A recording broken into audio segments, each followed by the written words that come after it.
Tonight, a moment many thought would never happen. President Trump taking the stage with his former foe, Senator Ted Cruz. God bless Texas. And God bless President Donald Trump.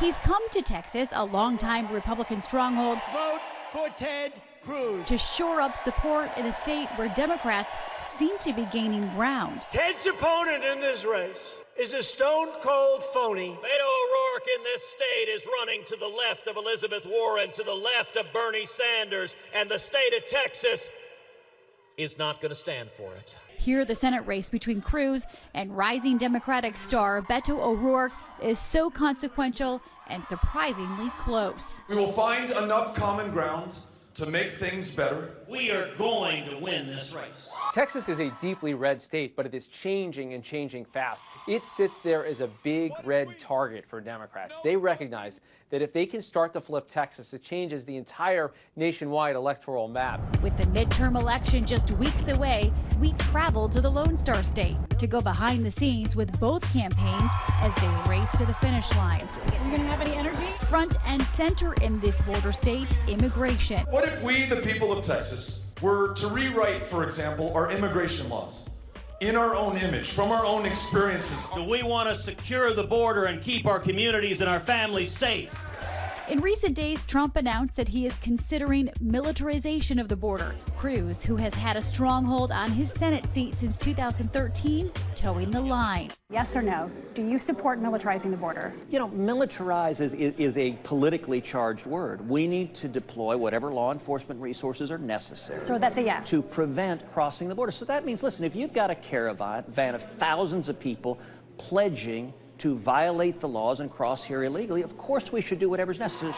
Congressman O'Rourke sees things differently.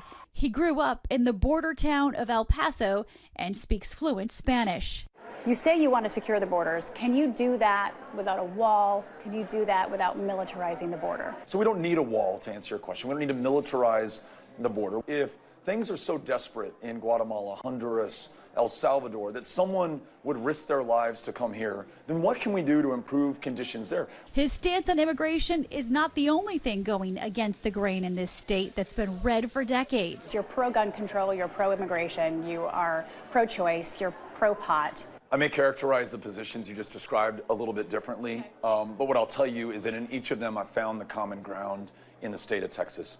These are human values, American values, Texan values. But are they too progressive for Texas? No. O'Rourke's campaign strategy is to try to appeal to the common man. He has made an effort to travel to every county in the state. Just human beings, real people making this happen. And expanded his brand nationally through social media, live streaming everything.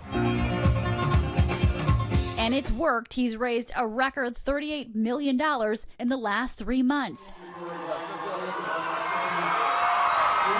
So we're backstage getting ready to talk to the man that has captivated not only Texas, but the entire country. So how do you translate the momentum into turnout? So you show up everywhere.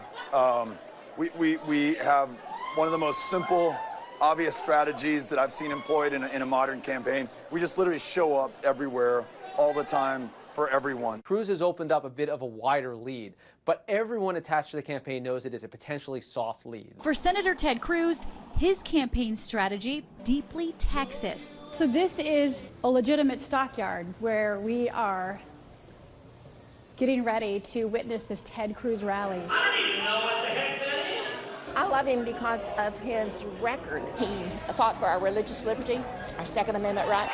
One of his super supporters, Maggie Wright, has followed Cruz for years, even moving to Iowa during his presidential run. Is there a more fanatical supporter of Ted Cruz than you? No, for my 50th wedding anniversary, my husband asked me what I wanted, and I said, I'm scared to know what you said. I want Ted Cruz for president. But he lost that race, and now, to the surprise of many, he's aligning himself with the man who won. I have been proud to work hand in hand with President Trump. You guys have said some really reprehensible things about one another. This man is a pathological liar. Lying Ted Cruz, lying Ted. Donald, you're a sniveling coward, and leave Heidi the hell alone. Are those things not true anymore? Look, I have no interest in revisiting the comments of 2016. You've moved on. I've got a job to do, and my job is forward-looking. Mr. President. And just today, the president cozying up as well. He's not lying Ted anymore. He's beautiful Ted. He's Texas. I call him Texas Ted. Is he your friend? Or is he your foe? How do you describe the relationship? He's the president. And he's the president. I work with the president in delivering on our promises. Cruz touts his track record to galvanize the vote. They need to go out and vote. Texas is booming. The economy is going great. And yet my opponent, Beto O'Rourke, what does he want to do? Higher taxes, higher regulation, go back to the Obama economy stagnation. That would be really bad for the state of Texas. Last week, his opponent also took a page out of Donald Trump's playbook, even though O'Rourke has vowed to run a positive campaign. He's dishonest. It's why the president called him Lying Ted, and it's why the nickname stuck, because it's true. That wasn't the best phrase for me to use. It's something that leapt to mind as he began the debate with another lie. But there you go. But, you know, I'm going to do my best to stay focused on the future. And part of that focus is on attracting minority voters. I look at Beto O'Rourke and it seems like he has a feel and a love and a need and a want to help all people, not just a select group. As a first-generation Mexican, Mexican-American now, a mother and a teacher, he stands for the values that I stand for. The idea that Texas is ripe for the picking, it is powered by the growing minority population, the growing young voter population. It is almost inevitable that Texas ultimately turns blue. The question is, did Beto O'Rourke find this moment? But this race is still up for grabs, and in the current political climate, not everyone is voting down party lines. You all classify yourself as evangelical. Yes. How many of you plan on voting for Ted Cruz? Crickets. How many of you plan on voting for Beto O'Rourke? And for most of these women, this is the first time they'll be voting for a Democrat. For so long, the foregone conclusion was that the Republicans would get the evangelical vote. I think what we've seen happening is the systematic oppression of people of color, of people who are seeking asylum, of refugees, of women. And it feels like a lot of that is coming from the Republican Party. At this point, what has Beto done to earn your vote? He's given me a broader option. He has said, I'm going to work on both sides. He said, I'm not running for the Democratic Party. I'm running for the people. Cruz's supporters see their votes as value-based too. Thank you and God bless you. Big fans of Ted Cruz, everything he stands for, and I think the less government intervention, the better. We are sticking with our conservative values and supporting Ted Cruz all the way.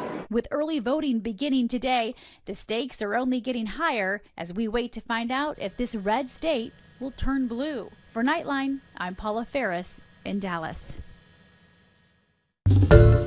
Hi everyone, George Stephanopoulos here. Thanks for checking out the ABC News YouTube channel. If you'd like to get more videos, show highlights, and watch live event coverage, click on the right over here to subscribe to our channel, and don't forget to download the ABC News app for breaking news alerts. Thanks for watching.